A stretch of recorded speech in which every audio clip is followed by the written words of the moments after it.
Work your ass off. There is no magic pill. It drives me crazy to go to the gym. You read 1 hour a day. I went and worked out 5 hours a day, and I was working on construction with 24 hours a day. Organize your day. Work hard. I'm here to talk about success.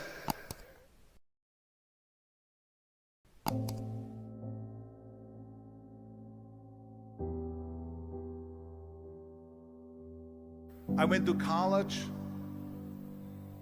I went and worked out 5 hours a day, and I was working on construction, because in those days in bodybuilding there was no money. I didn't have the money for food supplements or anything, so I had to go to work. So I worked on construction. I went to college. I worked out in the gym, and at night from 8 o'clock at night to 12 midnight I went to acting class 4 times a week. So I did all of that. There was not one single minute that I wasted. And this is why I'm standing here today. With the age of 20, I went to London and I won the Mr. Universe contest as the youngest Mr. Universe ever. And it was because I had a goal. You see, if you don't have a vision of where you go, and if you don't have a goal where you go, you drift around and you never end up anywhere. 74% hate their job in America. The majority of people don't like what they're doing, because they're really not doing it because they didn't have a goal and they followed this goal.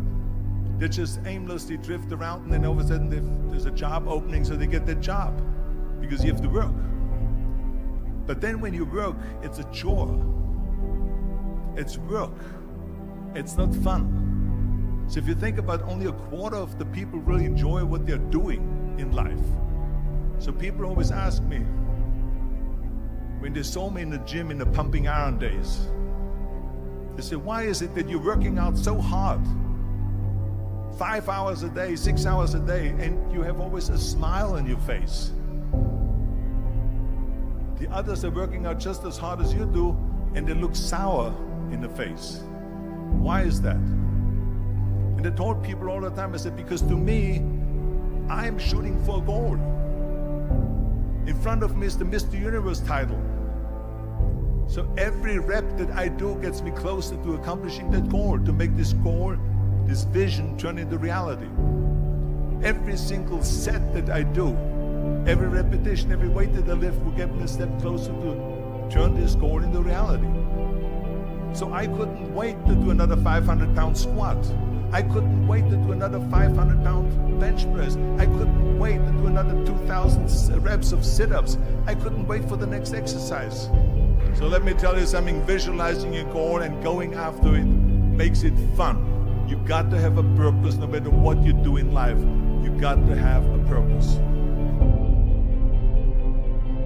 And Muhammad Ali worked his butt off, and I saw it firsthand.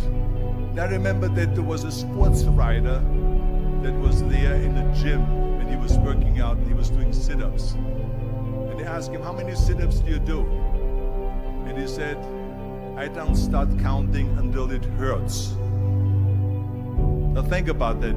He doesn't start counting his sit-ups until he feels pain. That's when he starts counting. That is working hard. And so you can't get around the hard work. It doesn't matter who it is. Work your ass off. There is no magic pill. There is no magic out there. You cannot get around. You have to work and work and work. Make sure of this and make sure of that and all that stuff. So it's work. And it drives me crazy when people say they don't have enough time to go to the gym for 45 minutes a day and work out, or to do something for 45 minutes to an hour a day to improve, if it is physically improve or if it is mentally to improve. Imagine you read 1 hour a day about history. How much you will learn after 365 hours in 1 year. Think about if you study about the history of musicians, of composers, how much you would know. Imagine if you would work on the business, on some business that you want to develop every day for an hour. Imagine how further along you will go and get. So it drives me nuts because when people say we don't have the time, we have 24 hours a day. We sleep 6 hours a day, so that gives you still 18 hours. So there's someone shaking their head out here in front to say probably, I don't sleep 6 hours, I sleep 8 hours, right? Or just sleep faster. So we have 18 hours a day. The average person works around 8 to 10 hours. So let's assume it's 10 hours, so we have 8 hours left. Then you travel around an hour a day, maybe 2 hours a day. So now you have still 6 hours left. So what do you do with the 6 hours? What do you do with the 6 hours? Then we eat a little bit, then we schmooze a little bit, talk a little bit to people and all that stuff. But you can see how much time there is available if you organize your day. So you got to work hard. I hate plan B. And I tell you why. Because we have so many doubters, as I've said earlier, the no-sayers. We have so many of those people that say no and you can't do it, that's impossible. That is okay because we just turn off, as I said earlier, and we listen and we hear the no being a yes. You can't do it, you can do it, and all of that. So that is possible to do that amongst all the negative people around you. But when you start doubting yourself, that's very dangerous. Because now what you're basically saying is that if my plan doesn't work, I have a fallback plan, I have a plan B. And that means that you start thinking about plan B, and every thought that you put into plan B, you're taking away now that thought and that energy from plan A.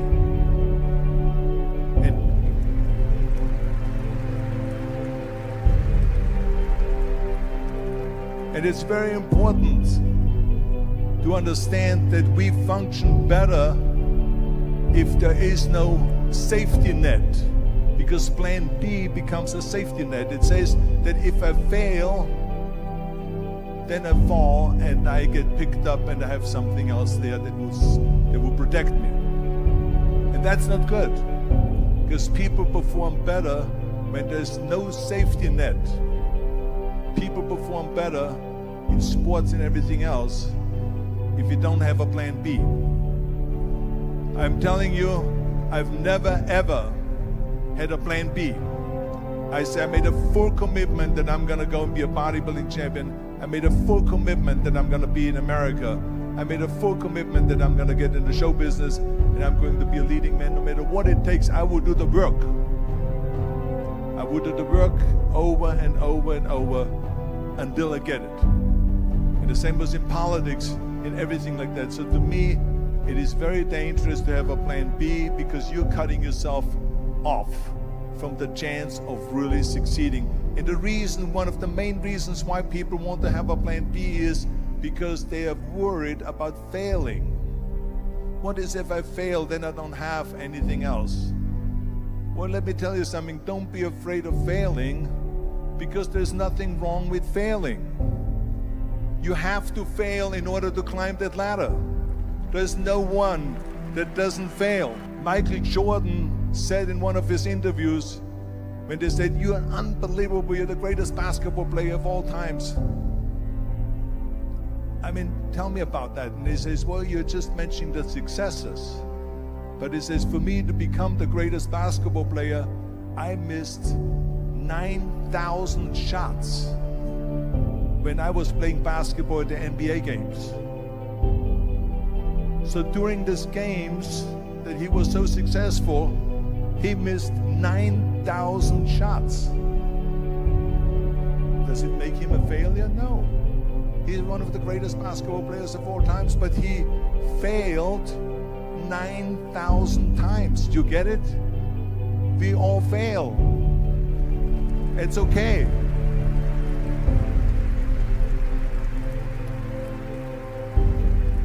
What is not okay is that when you fail, you stay down. Whoever stays down is a loser. And winners will fail and get up, fail and get up, fail and get up. You always get up. That is a winner. That is a winner. I failed in bodybuilding. I lost bodybuilding competitions. I lost powerlifting competitions. I lost weightlifting competitions. I had movies that went in the toilet and that were terrible and got the worst reviews. And in politics, I remember I had many of the initiatives on the ballot, and we lost. My approval rating in California went down to 28%. And then it went back up again, and they won again the governorship. Hey, we all lose. We all have losses. This is okay. And this is why I say don't be worried about losing, because when you're afraid of losing, then you get frozen. You get stiff. You're not relaxed. You got to be, in order to perform well in anything, if it's in boxing or if it is on your job or with your thinking, is only happening when you relax. So relax. It's okay to fail. Let's just go all out and give it everything that you got. That's what it is all about. So don't be afraid to fail.